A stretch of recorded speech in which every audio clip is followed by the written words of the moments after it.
परमार किसान ठाकरे एक बँक घेऊन आलेली आहे. यांच्यामध्ये संपर्क झाला.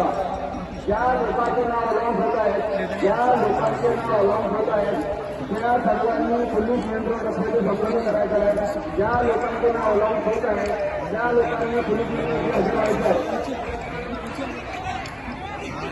बंदोबस्तातले सर्व अधिकारी व अंमलदार बंदोबस्तामध्ये सर्व अधिकारी व अंमलदार